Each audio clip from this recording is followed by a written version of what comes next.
Analar bayramınız mübarek. Aferin. Anaların bayramı. Hayır Mart'ın 8'i. Oxşayı qəlbimizi, günlərin çox əzizi. Anaların bayramı. Ana həyat deməkdir. Solmayan tay çiçəkdir. Yeryüzünə bəzəkdir. Anaların bayramı. Hər yan şənlik çal çağır. Şairlər ilhamıdır.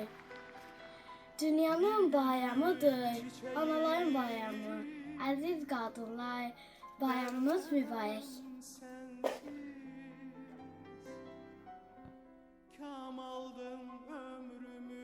Kız. Qız, Elinde ne var? Gül. Gülü kime verir? qız, Kime verir? ana, Anasına. Kız. Kızın adını ne koyar? Ne koyar kızın adını? Koyar. Nergis. Anasına anasına, gül gül, verir.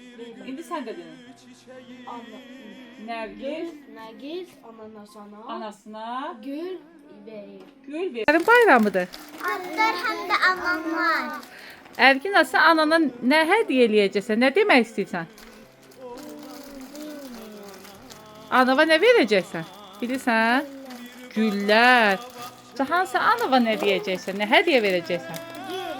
Gül, Gül. atamızı verir. Verib, atan artıq verib. Həm də mənə. Nəfəs sən nə verəcəksən anana? Gül, Gül. Nə deyəcəksən anava? Gül verəndə. Səni səni çox sevirəm. Deyəcəksən? Yoksa bir rüya dolu yüreğim